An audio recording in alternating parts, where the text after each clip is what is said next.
Imagine trading your avocado toast for a handful of berries and the occasional mammoth steak. Sound like the secret to a six-pack? Welcome to the romanticized world of the caveman diet, where every meal comes with a side of club-wielding swagger and zero gluten. Paleo fans love picturing our ancestors as fit, glowing, and flaunting chiseled abs beneath slightly itchy loincloths. Never mind the questionable dental hygiene, just soak in that wild, raw, rugged health vibe. But let's chip away at this myth with the stone tool of reality. Early humans weren't wellness icons. Their diets were less balance and more grab what hasn't run away yet. Depending on your zip code, savanna, forest, or tundra, your menu might include berries, fish, nuts, or if the gods smiled, yesterday's leftover mammoth bits. And yes, sometimes dinner was literally just grass. Paleo enthusiasts today would probably lose to a sprightly squirrel in the hunting and gathering Olympics. Now let's sink our teeth into the facts. Archaeologists have uncovered ancient teeth riddled with cavities, bones etched by malnutrition, and enough intestinal parasites to make you rethink that wild foraged salad. And if you're picturing fresh, juicy apples and plump carrots, think again. Back then, a banana was closer to a potato's awkward cousin. Modern fruits and veggies, after all, are the product of centuries of selective breeding, not a happy accident in Eden. So what's the real Paleolithic diet? Less about superfoods, more about super sporadic snacks. Turns out, shredded in the Stone Age mostly referred to the unfortunate state of your loincloth. If only our ancestors had almond milk lattes, history and breakfast might have turned out quite differently.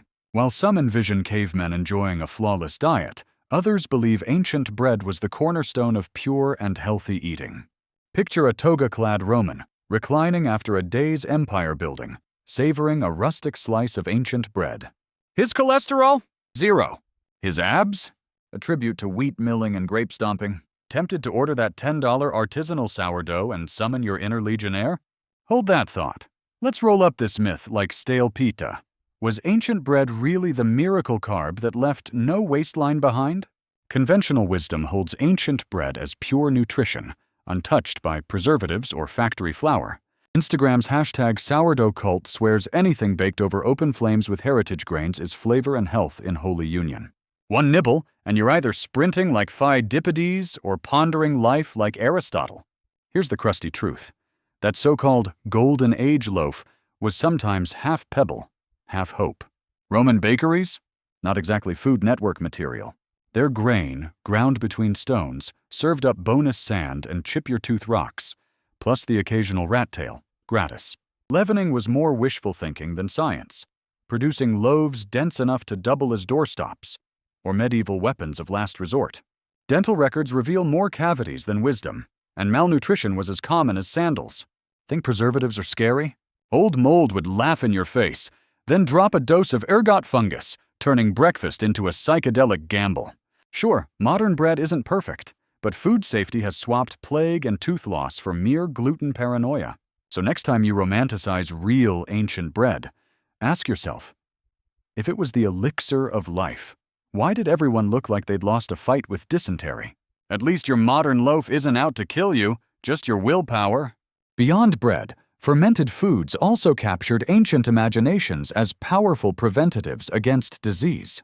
Picture a world where a spoonful of sauerkraut outshines penicillin and kombucha flows from kitchen faucets, banishing everything from indigestion to existential dread. Welcome to the realm of fermentation fanatics, a universe where ancient yogurts and fiery kimchis supposedly shielded our ancestors from every malady known to man, including the dreaded Monday blues.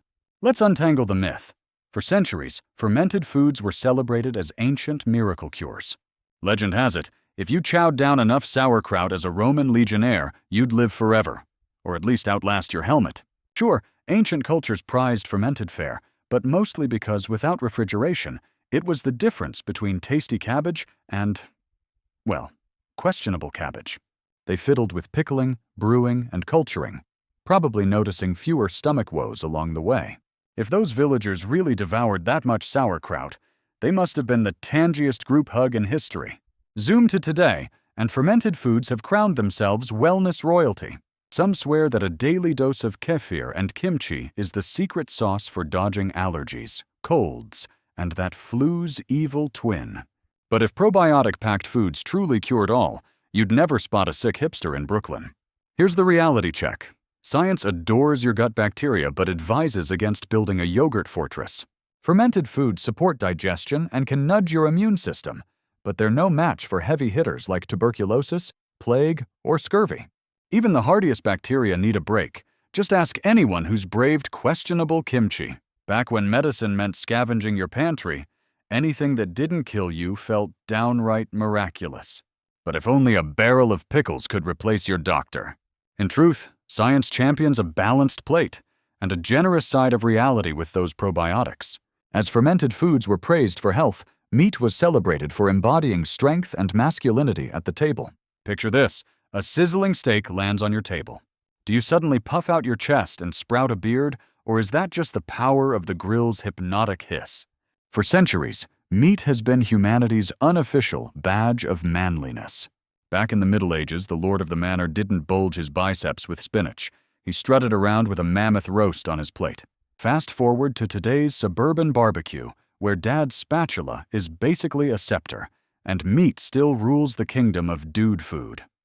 But let's chew over this old myth. Meat equals manliness. Is there some secret steak hormone that prompts chest hair and a voice drop? Spoiler, if that were true, cows would be handing out beard grooming kits with every ribeye. Science confirms, no magic slab of beef cranks up testosterone. Your burger isn't moonlighting as a bodybuilder, yet the ritual endures. Ever caught a man versus food challenge? Mountains of meat, inflated egos, tons of chewing, zero evolutionary upgrades. Did cavemen hold eating contests? Maybe. Was the winner crowned king of the caves? Probably not. Meanwhile, veggies get tossed aside like a limp salad leaf. Kale soufflé? Please, it's no match for a rib rack. Ordering a salad often feels like you're apologizing for your masculinity. But culture is shifting faster than tofu learning to bench press stereotypes. Enter vegan bodybuilders, plant-based burgers, and guys proudly Instagramming green smoothies. Turns out strength isn't what's on your plate, but how you carry it. Beard optional. So next time someone flexes over their steak, remember, meat doesn't make the man. Confidence does. Alongside hearty meat dishes, ancient people often turned to wine, believing it held healthful and truthful qualities. Picture this. Your doctor scribbles a prescription, but instead of pills, you're told to down a hearty glass of Cabernet to cure your cough. Welcome to ancient healthcare, where the line between happy hour and hospital was, let's say, deliciously blurred. Wine wasn't just the life of the party back then. It was practically a liquid remedy. In ancient Greece, the wine cellar moonlighted as the pharmacy. Tipsy patients not mandatory, but highly likely. Hippocrates, the original "take 2 of these and call me in the morning" guy, didn't bother with stethoscopes. He preferred a corkscrew. He recommended wine for wounds, digestion troubles, and whatever ailed you after a long day at the Parthenon. But the Greeks and Romans weren't content with just straight vino. Oh no, they jazzed it up with herbs, spices, and, because sanitation was still in the Stone Age, even a splash of seawater. The result? Medicine with a kick, and probably a salty aftertaste. Clean water was about as common as a sober philosopher, so wine's mild booze actually made it the safer, germ-killing choice. Patients didn't just drink it. They poured it directly onto wounds, banking on its healing mojo. Doctors swore wine could balance your humors.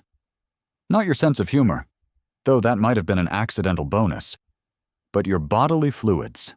Turns out, ancient physicians were more into mixing drinks than reading moods. Over centuries, medicinal wine wobble-stumbled through history, eventually inspiring today's fancy health tonics, and for some, the perfect excuse to pour a second glass. So next time you sip, remember, you're not just enjoying a drink, you're raising a glass to a time-honored and slightly tipsy wellness tradition. Despite the popularity of wine, some think vegetables were equally abundant and essential in every ancient meal. Hook, picture Cleopatra, Queen of Egypt and ruler of empires, boldly demanding, no, insisting, on seconds of steamed broccoli at her royal feast. "More brassica, less boar," she commands, as servants scramble to pile her plate with cruciferous greens worthy of a pharaoh. Myth. We love to picture ancient feasts as endless meat fests drenched in barrels of mead, with every commoner gnawing on lamb shanks while philosophers debate over pork rinds. Sorry to burst your toga-clad bubble of cavemen fighting over bacon. Facts. In truth, ancient diets leaned more plant-powered than protein-packed. For most non-royals, meals meant grain porridge, thick lentil stews, and bread so dense it could moonlight as a doorstop.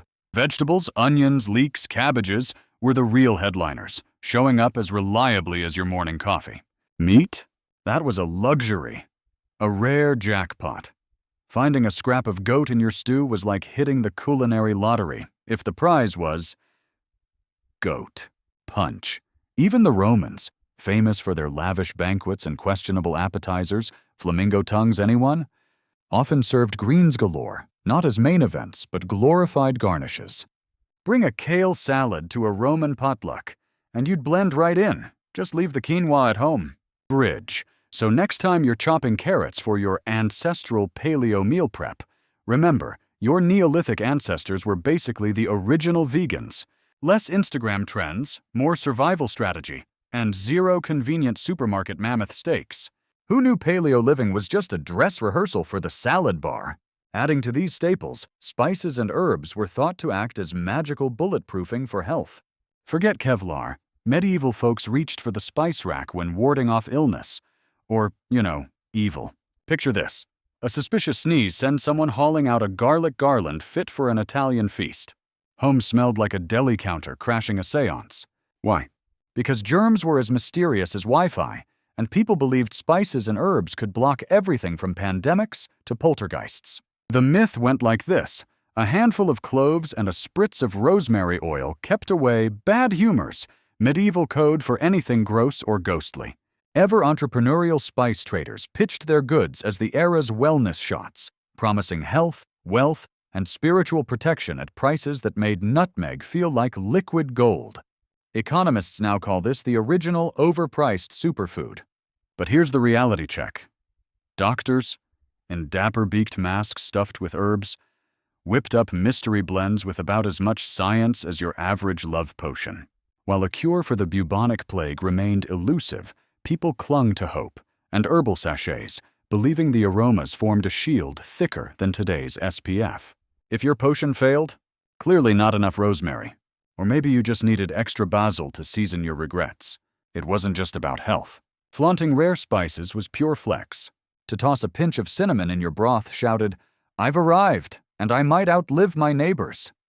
For extra flair, herbal amulets dangled in doorways, filtering the air as effectively as waving a baguette at a charging boar.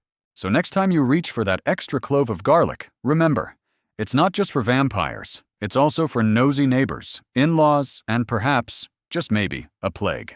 All these elements came together in the lavish and nutritious banquets of ancient times.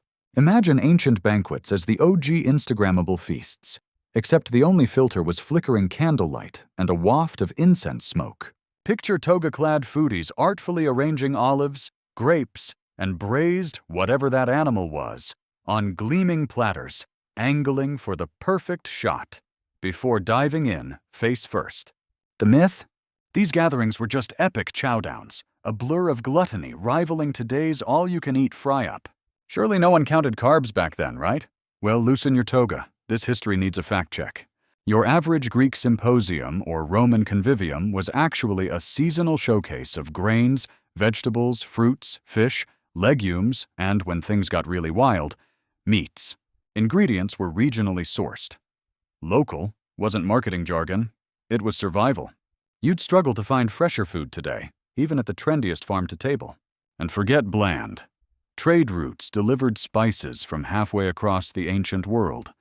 So even humble lentil stew packed a punch. No one was live-tweeting their honey-roasted dormouse. But olives? Those were the original influencers. Hosts obsessed over menus, balancing novelty. Hello, flamingo tongue, with dignity. No, seriously, pass the peas. Hippocrates and Galen had hot takes on health and digestion, and moderation was sometimes very trendy, especially if you valued your reputation or your liver. So next time you roll your eyes at history's so-called epic banquets, remember, The only thing overeating back then was your ego trying to keep up with a centurion's appetite. Eat your heart out, influencers. Ancient hosts had foodie culture down centuries before hashtags.